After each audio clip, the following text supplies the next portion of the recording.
This is the Songbird reading a novel that I wrote about LODY. This is a true story. All the names in this book have been changed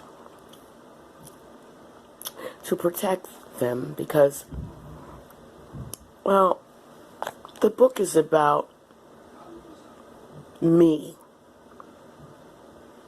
and everything and everyone in my life. But while I'm speaking of me, telling my life story, I have to change everyone's name because it's about me, not them. But they will be mentioned because, of course, I'm not in this world alone. And it began like this. LODY's biggest regret was that she could not turn back the hands of time. It all started before she was born. Unlike those before her, she had to carry the burden. Trying to live, the burden of living, loving, struggling, and trying to maintain a sense of mind and still do things the right way as much as possible. It somehow becomes a burden. Trying not to make the same mistakes, and vowing not to make the same mistakes, but still making life-changing choices. No matter how careful, even staying to herself did not work, but just made things worse because, see, then that caused a social dysfunction. This action created the problem of no experience, just plain naive. And like her baby daddies used to tell her when she came home, to tell him about her adventures when she came home on her way home from work, what happened to her on the way home from the grocery store, laundromat, and etc. And he would say to LODY, "They seen you coming. They seen you coming." She always really didn't understand why he would say that to her. She kind of understood a little, but she kind of understood it just didn't make sense still. They said, well, they sold you a dream. They sold you a dream, and he was first in line. The baby daddy was the first one in line to sell the dreams. So LODY really should have kind of been used to it or knew how to notice it. But each time someone tricked her or fooled her, it was the same game with different ways that it happened. But the same outcome, which is another part of an extra struggle. Her mother had already told her these things would happen. Not to mention her stepfather, who had made an impact that would change her outlook on life forever. Almost nothing could be good enough anymore, and almost everyone violated it. LODY tried to move on through life, taking care of her children on her own by choice. She wanted this. Her baby's daddy beat her every day for reasons that she could not give. She could not give herself to him because of it, and not even through violence could that happen. So Lottie tried to make the best of the horrific situation. They let her keep the other, sorry, they let her keep the others. You know, the plans that she had made to try to maintain the household. They let her keep the lights on. They let her keep her rent, her apartment, because she always paid the rent, no matter how short she was. Paying the rent and buying food and paying the light bill and the heating bill seemed to be the only thought on Lottie's mind, day in and day out. For there was really nothing else that concerned her but keeping that done. Because, see, now she wasn't just alone taking care of herself anymore. She had children that she needed to take care of. You see, once Lottie had one baby, she decided to just go ahead and have all of them at once, instead of taking 2 years off in between, even though she did use birth control, but it never worked. So, seeing how she had to make sure these children had a place to live at all times, at all costs, lights and heat to keep them warm also.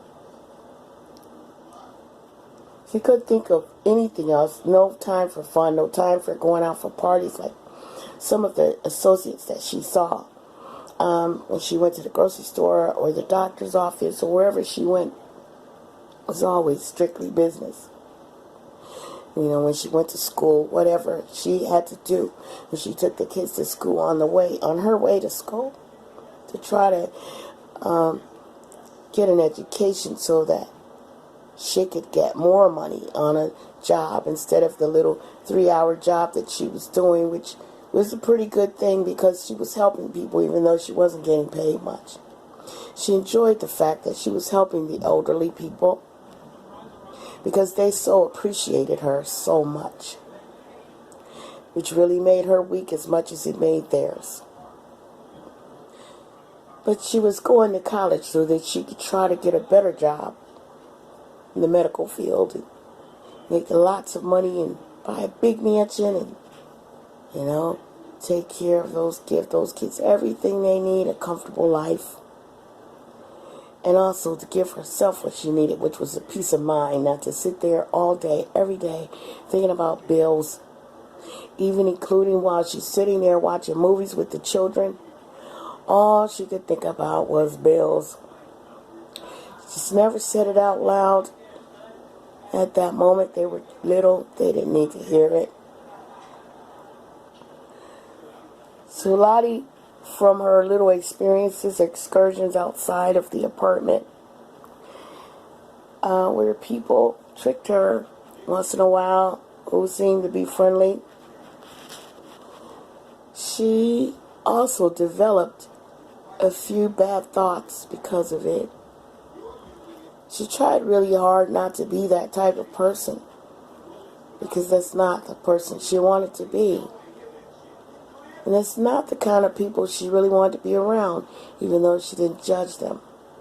But each time she tried to make friends in between the bill collecting and the little part-time job and her part-time school and being a mother. She would try to be normal at times and have some little fun and make friends. So she has a dream about a place, a big building she's never seen before, with a tall metal fence around it.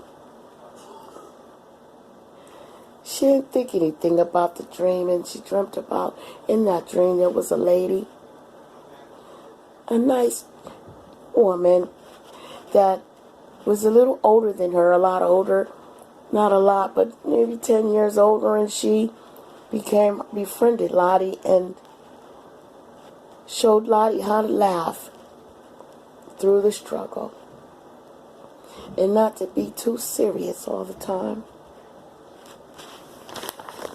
But that same woman that taught Lottie how to laugh in that dream was the same woman that the dream showed that after much time of knowing each other and flying off together and having such a good time and cooking together and, you know, being mothers together and going shopping together, and they began to suddenly, the neighborhood was blank and dark, and all the houses were burned down. And Lottie and this woman were running and running and running through desolate land of burnt ruins, with little pieces of fire still dropping from the sky, it seemed, but it was actually just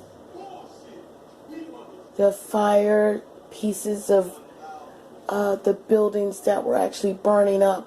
The ashes that went up were falling down, making it appear that there was brimstone falling from the sky in the dream.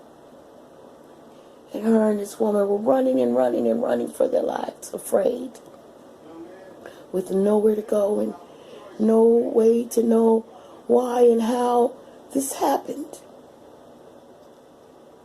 So she knew that God showed her that dream. But she didn't understand what it was all about. And then she released the thought of it, because she was in the here and now. And she had to think about the here and now.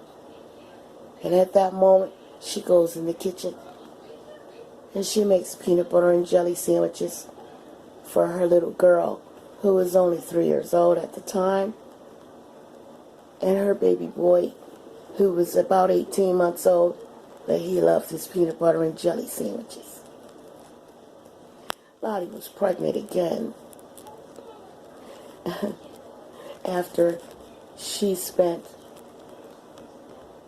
3 weekends going out for once in her life to the Elks Club to celebrate her 21st birthday, which was going to be on November 7th. She was going to be 21, and she was damn going to celebrate it, no matter what kind of struggle she was having, no matter how inverted she was, and what things that she missed out on purpose, or whatever it was, and how responsible and serious she always liked to be. For once, she was going to be a little bit on the wild side. She went out for 3 weekends in a row, and she didn't even realize that she was pregnant from a guy she met when she was out. 3 weekends in a row, she danced with this guy. He seemed so nice. He worked. Lottie wasn't an outgoing person, but on those nights she was. She was a whole different person. This boy, did she enjoy herself. She had her cousin, who was 15, come and babysit for her. She was the only one she trusted at that time. Not the only one, but she was the only one available that she trusted at that time. She was 15. Lottie was 20. So she comes over. Lottie had met her when Lottie was 13, and she lived on Monmouth Street. Around the corner, there was a foster home, and Lottie had met a few of them sitting on the porch when, you know, at the foster home, while she would pass by to go to the store for her mom to get whatever she needed for dinner or whatnot. She had met this girl and her sister and become very great friends with them. Because, see, it was easier to become friends with them and not to be afraid to be friends with them, because she knew they lived in a foster home. And like her, Even though people loved them, they were kind of know what it's like to feel out of place. So therefore, they became great friends. Lottie moved from there when she was 14, and she was an emancipated adult.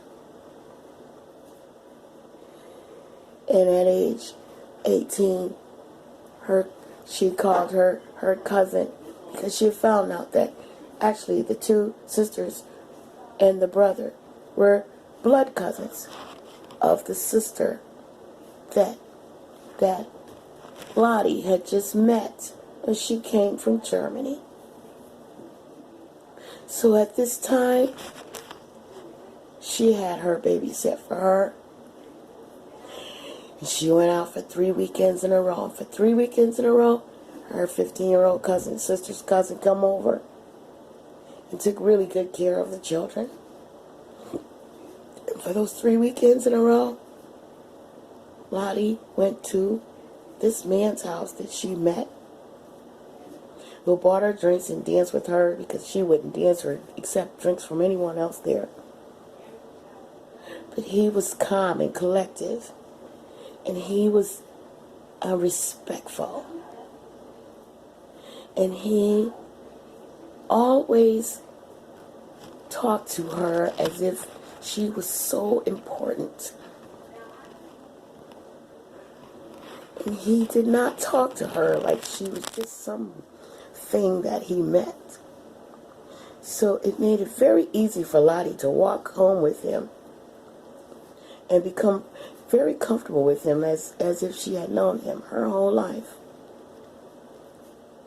But after the 3 weekends of celebrating her birthday and turning 21, which would be such a big event, seeing how she missed a big 16.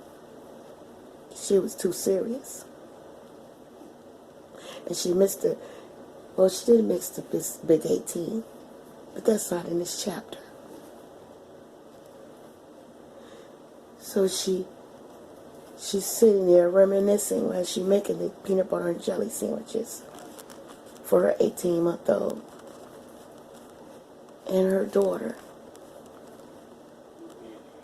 And she's thinking about how her stomach was so big before she even realized that she was really pregnant.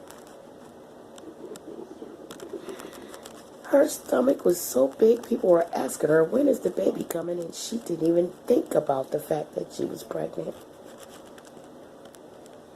And she definitely didn't think about the fact of who the father was, because she didn't go anywhere.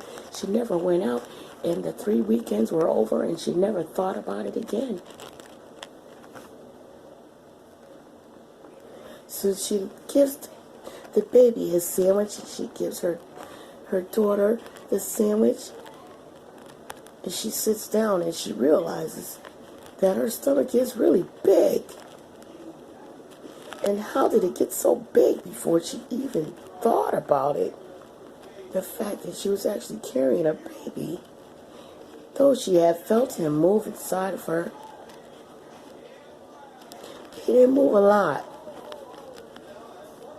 She's thinking, he really probably doesn't have that much room. At that moment, as she felt and was aware of her body.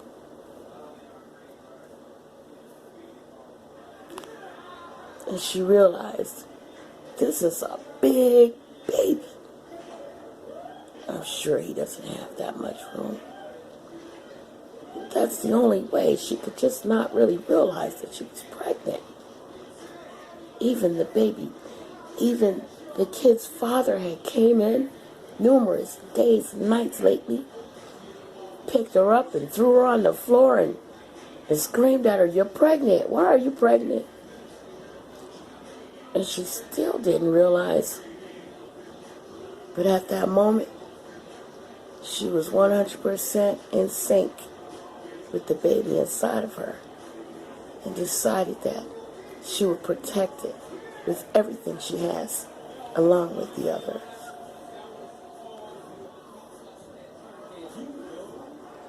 At this moment, Lottie had roommates, because they had an apartment where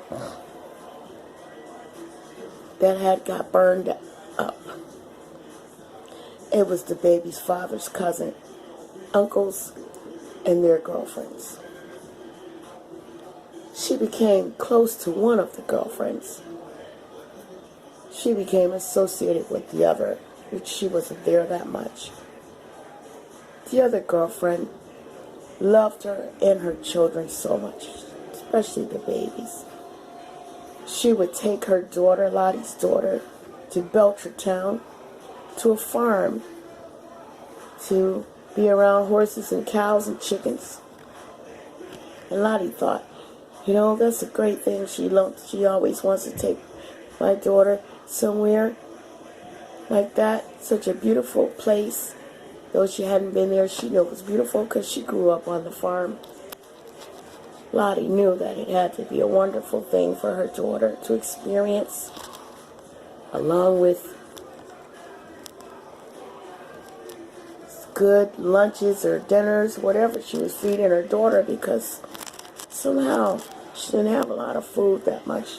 It seemed that there wasn't that much food since she was 14 and had been emancipated on her own. It seemed like she was hungry all the time. Lottie was always hungry.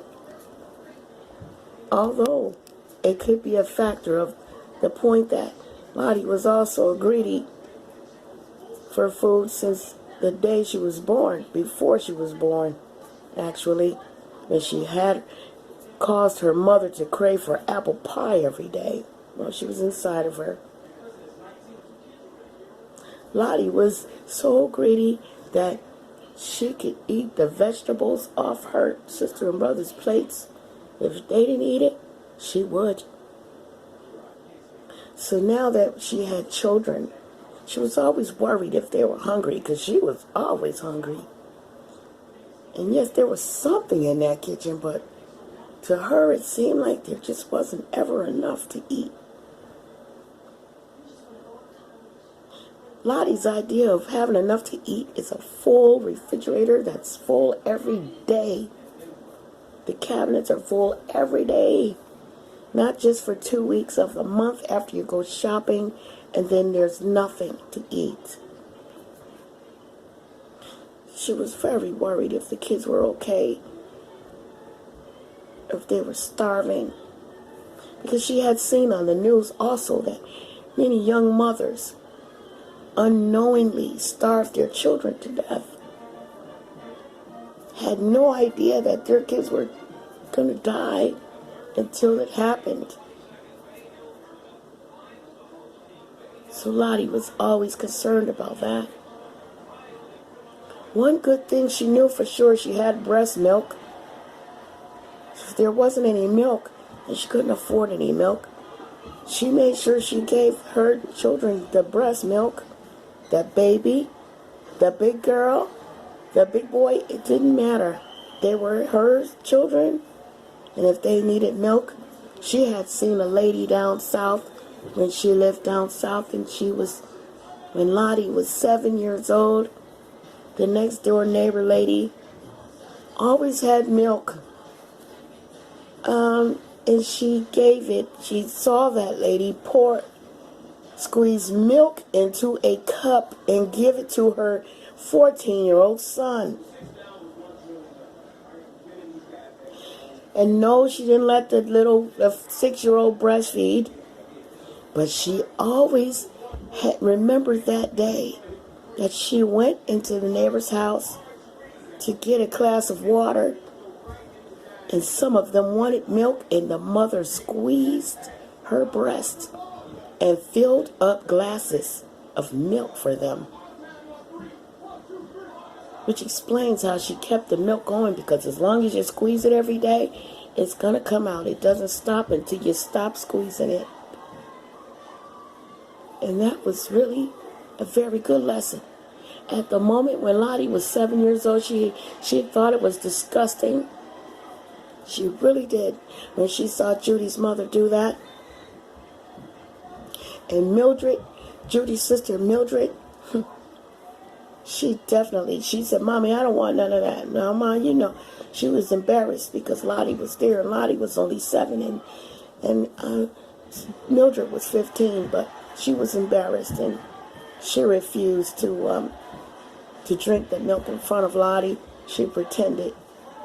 But Lottie saw them through the window when Lottie went home, then, you know, later on, and Lottie lived upstairs in the second floor, or and she could look down into their house, and Lottie was always nosy, and they didn't have their curtains closed, and she saw Mildred drink that milk when her mother squeezed it right into that cup.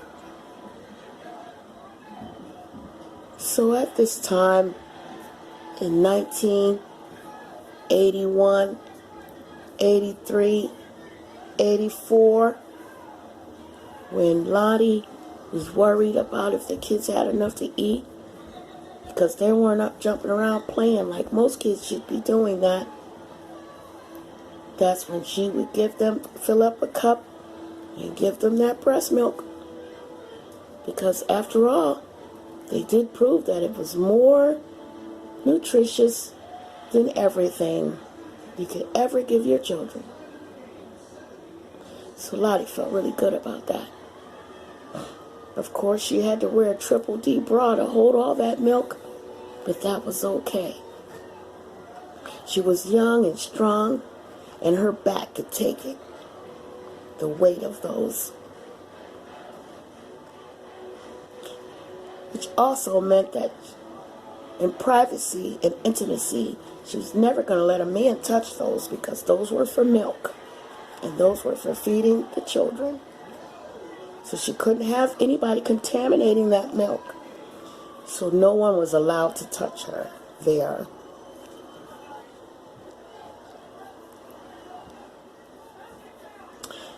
So moving along, and then Lottie, while she's pregnant with this baby, who she named after the uncle of her son's father, that baby inside of her changed every part of her being. And she became this confident, roaring spirit that took care of more business than she ever dreamed of. This big spirit that made her exercise 3 times a day, aerobics with love, that made her go shopping and buy all these clothes and not even worry about who's going to pay the rent, and not cry and just sit there thinking about worrying all the minute, every second. All the worrying stopped. All the sadness stopped. All the symptoms of depression were gone from this big, great spirit of this last baby inside of her. And when that baby came out of her, she was still different. Something happened to her whole DNA from that baby, which made her greater, brought out the best part of Lottie, and she became very successful, 100% successful. And somehow it seemed like where there was never enough of anything, all of a sudden she had so much of everything. She had nowhere to put everything. She was sleeping with money in the pillowcase, money between the blankets, money in the kids' bed, money everywhere. All of a sudden, all from her change of attitude, from this baby that changed her whole DNA, hormones, thought process, and all.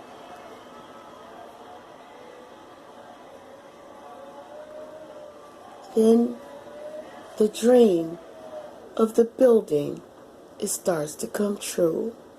It starts to unfold in pieces.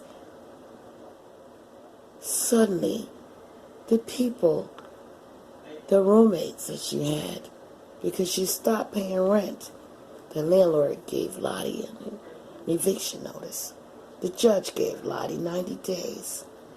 And the judge decided to close the whole building, that it was condemned.